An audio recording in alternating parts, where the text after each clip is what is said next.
మిర్తిపాటి గున్నేశ్వరరావు గారు తూర్పుగోదావరి జిల్లా లంకలగన్నవరంలో జన్మించి తన బాల్యాన్ని విద్యాభ్యాసాన్ని పూర్తి చేసిన ఆయన జీవితంలో జరిగిన సంఘటనల గురించి తెలుసుకుందాం. నమస్తే అండి, నా పేరు గున్నేశ్వరరావు. నాది మెడికల్ ఏజెన్సీ. నేను నా చిన్నతనం అలాగే నేను పుట్టిన ఊరు కూడా తూర్పుగోదావరి జిల్లా లంకలగన్నవరం అండి. మీకు అందరికీ తెలుసున్నదే డొక్కా సీతమ్మ గారి జన్మస్థలం. మీకు అందరికీ తెలిసిందే ఆంధ్రప్రదేశ్లో నిత్యాన్నదానం చేసి అన్నార్తులు ఏ సమయంలో అయినా సరే, అర్ధరాత్రి అయినా సరే, అమ్మ ఆకలేస్తుందంటే ఇంట్లో ఏది ఉంటే అది దాంతో వండి పెట్టి వేల మందికి అన్నదానం చేసిన డొక్కా సీతమ్మ గారి ఊరిలో పుట్టడం నేను చేసుకున్న అదృష్టం, అలాగే నా పుణ్యఫలం. అలాంటి ఊర్లో పుట్టానని నేను. 1992లో అమలాపురం ఎస్కేబిఆర్ కళాశాల నుండి డిగ్రీ పట్టా పొంది మెడికల్ రిప్రజెంటేటివ్గా ఆయన ఉద్యోగ జీవితం ప్రారంభించారు. 2000 సంవత్సరంలో భీమవరంలో స్థిరపడిన ఆయన ఆంధ్రప్రదేశ్ మెడికల్ మరియు రిప్రజెంటేటివ్ అసోసియేషన్ యూనియన్లో మెంబర్గా కీలక పదవుల్లో కొనసాగుతూ మెడికల్ రిప్రజెంటేటివ్ల కొరకు దేశం మొత్తం 8 గంటల పని దినాల కోసం చేసే పోరాటంలో పాల్గొని విజయం సాధించి పెట్టిన వారిలో ఒకరిగా ఉన్నారు. నా విద్యాభ్యాసం అంతా కూడా ఎస్కేబిఆర్ కాలేజీ అమలాపురంలో నేను డిగ్రీ పూర్తి చేశాను. 1992లో నా డిగ్రీ పూర్తయింది. డిగ్రీ అయ్యాక నేను మెడికల్ రిప్రజెంటేటివ్గా వివిధ ప్రాంతాల్లో పనిచేశాను. నేను 96 తర్వాత నేను వివిధ ప్రాంతాల్లో నా ఉద్యోగరీత్యా తిరిగి 2000 సంవత్సరంలో నా భార్యకి భీమవరంలో ఉద్యోగం రావడంతో మేము ఇక్కడికి షిఫ్ట్ అయ్యాం. ఇక్కడ నేను 1996 నుంచి మెడికల్ రిప్రజెంటేటివ్గా చేస్తూ 2000 సంవత్సరంలో కూడా మెడికల్ రిప్రజెంటేటివ్గా చేస్తూ ఏపీఎంఎస్ఆర్యు ఆంధ్రప్రదేశ్ స్టేట్ మెడికల్ అసోసియేషన్లో కూడా చిన్న చిన్న పదవులు చేస్తూ అసోసియేషన్ పరంగా కూడా ఇక్కడ చాలా యాక్టివ్గా ఉండేవాడిని. ఇక్కడ మెడికల్ రిప్రజెంటేటివ్గా చేస్తున్నప్పుడు అందరికీ తెలిసిందే, మెడికల్ రిప్రజెంటేటివ్స్ ఏ టైంని బయలుదేరి ఎక్కడికి వెళ్తారో, ఎంతో సుదూరాలో వెళ్ళి ఇంటికి వచ్చేసరికి వాళ్ళకి ఏ టైం అవుతుందో తెలియదు, ఏ టైంకి భోజనం చేస్తారో తెలియదు, ఏ టైంకి ఇంటికి ఎంత భద్రంగా ఇంటికి వస్తారో కూడా ఎవరికీ తెలియదు. అది అలాంటి కష్ట సమయంలో మేము ఇక్కడ పోరాటం చేసాం. అంటే 8 అవర్స్, అంటే ప్రతి వాళ్ళకి కూడా ఉద్యోగస్తులు, గవర్నమెంట్ అవనండి, ప్రైవేట్, అందరికీ కూడా 8 అవర్స్ డ్యూటీ అనేది ఉండేది. ఆ 8 అవర్స్ డ్యూటీ తీసుకురావాలని చెప్పి ఎంతో పోరాటం చేసి, చాలా అంటే పోరాటం అంతా ఇంత కాదు, ఎందుకంటే ప్రైవేట్ కంపెనీలు ఏవి కూడా ఈ వీటిని యాక్సెప్ట్ చేయవు. ప్రైవేట్ కంపెనీలు అనేసరికి ఒక టైం అంటూ ఉండదు. అలాంటి సందర్భంలో మేము ఎంతో పోరాటం చేసి, నేను అసోసియేషన్లో ఉండి పోరాటం చేసి దాన్ని సాధించగలిగాం.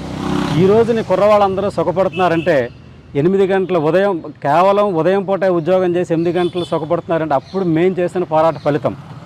2009లో సొంత వ్యాపారం చేసుకుంటూ సోషల్ మీడియా ద్వారా కొంతమంది ప్రముఖులు చేసే సేవా కార్యక్రమాలకు మెచ్చి సమాజానికి తన వంతు సహాయం చేయాలనే తపనతో ఎన్ఆర్ఐల సహాయంతో 40 స్కూళ్లతో వాతావరణ కాలుష్యంపై పిల్లలకు అవగాహన సదస్సులు ఏర్పాటు చేశారు. ఉచిత మెగా వైద్య శిబిరం ఏర్పాటు చేసి పేదలకు అన్ని రకముల రక్త పరీక్షలు నిర్వహించి వారికి అవసరమైన వైద్య సలహాలను వివరించారు.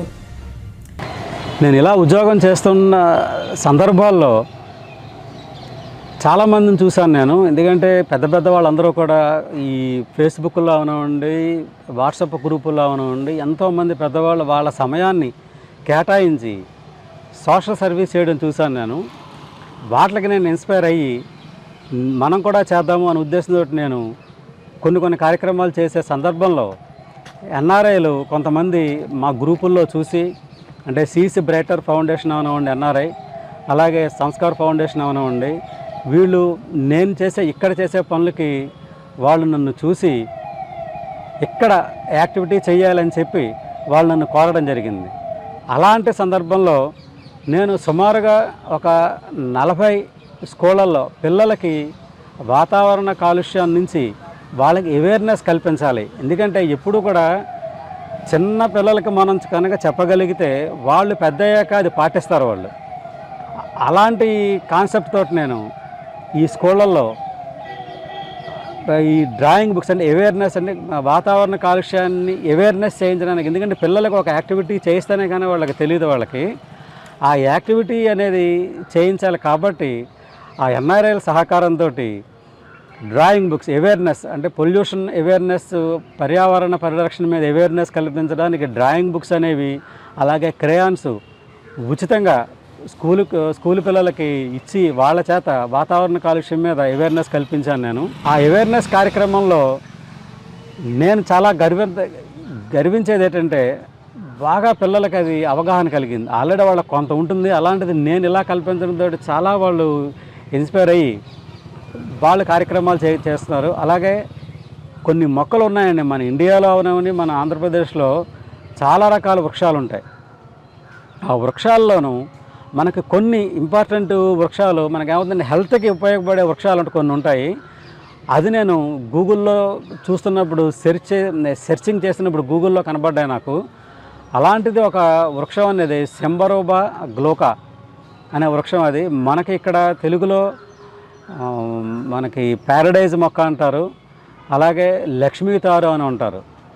ఇలాంటి వృక్షాన్ని నేను సెర్చ్ చేసినప్పుడు నాకు అది కర్ణాటకలో బెంగళూరులో ఒక ఆయన రీసెర్చ్ స్కాలర్ డాక్టర్ గారు వీటల్ని పెంచి దాని నుంచి అంటే ఆకుల కషాయం నుంచి క్యాన్సర్ 100% క్యాన్సర్ మనకి తగ్గిస్తుంది అది.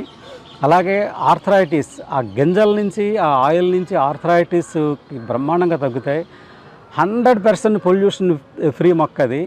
ఆ వేర్లు ఎక్కడైతే మొత్తం ఏ ప్రాంతంలో అయితే అది వేర్లు అయితే పాకాయో ఫెర్టైల్ ల్యాండ్ అవుతుంది, అంటే ఇన్ఫెర్టైల్ ల్యాండ్ అలా ఫెర్టైల్ ల్యాండ్ అవుతుంది. ఇలాంటి మొక్కను నేను చూశాను నేను. అప్పుడు బెంగళూరులో ఆయన్ని ఫోన్ నెంబర్ అది గ్యాదర్ చేసి అక్కడ విత్తనాలను నేను సేకరించి ఆ విత్తనాలు ఆయన కొరియర్లో పంపారు ఆయన. ఆ విత్తనాలని ఇక్కడ స్కూల్ పిల్లల చేత నేను పాతించాను. అవి ఇప్పుడు కొద్దిగా ఎదిగాయి పైకి. అలాగే ఇంట్లో కూడా నేను చేస్తున్నాను అవి. ఇప్పుడు నేను అన్న సెంబరోబా గ్లోకా అనే మొక్కని పాతిస్తే కనుక 100% పొల్యూషన్ ఫ్రీ అవుతుందండి అది. అలాగే ఆ గాలి పీలిస్తే చాలు మనకి, ఆ ప్రజలు ఎవరైతే ఉన్నారో మనుషులు ఎవరైతే మొక్క దగ్గర నడిచినప్పుడు ఆ గాలి పీలిస్తే మనకి బ్రహ్మాండంగా ఒక విధమైన ఆరోగ్యకరమైన వ్యక్తిగా తయారవుతారు. నేను ఈ సోషల్ సర్వీస్ చేసే క్రమంలో సీస్ బ్రైటర్ ఫౌండేషన్ USA వాళ్ళు నాకు ఫోన్ చేసి, పేద విద్యార్థులందరూ కూడా మీకు అందరికీ తెలిసిందే, ప్రభుత్వ పాఠశాలల్లో పేద విద్యార్థులు చదువుతూ ఉంటారు, విద్యార్థులు వాళ్ళకి పూర్తిగా తెలియదు, వాళ్ళకంటే బయట ప్రపంచం గురించి తెలియదు. అంటే బయట ఏం చెడు జరుగుతోంది మంచి జరుగుతోంది అని తెలియని పరిస్థితుల్లో చిన్నపిల్లలు అంటే 5వ తరగతి నుంచి 10th క్లాస్ వరకు కూడా వాళ్ళకి పెద్దగా సబ్జెక్ట్ ఏమీ తెలియదు వీటి గురించి.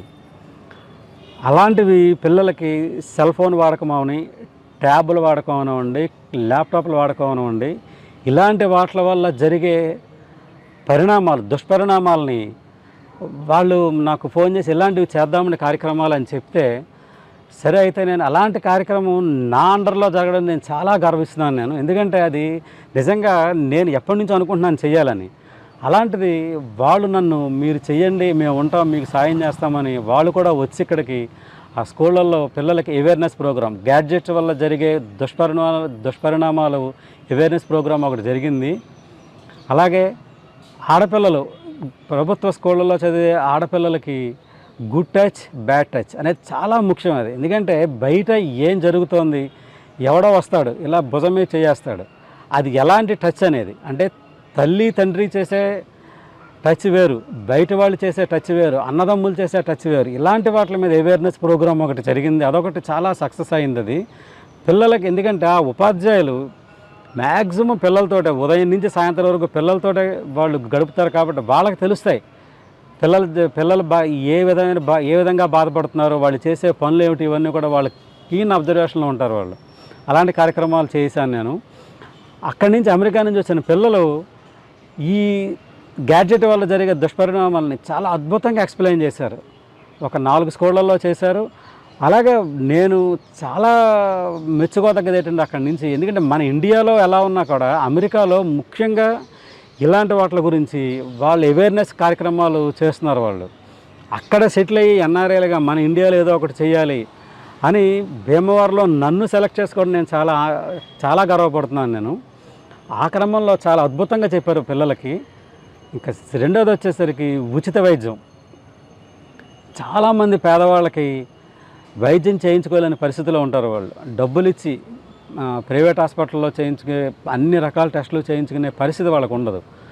అలాంటిది ఒకటి చేయమని, ఎందుకంటే నేను మెడికల్గా నేను చేస్తున్నాను కాబట్టి మీరు కూడా చేయండి, మేము సహకరిస్తామన్నందుట వాళ్ళ సహకారంతో ఒక ఉచిత మెగా వైద్య శిబిరం అనేది ఏర్పాటు చేశాను.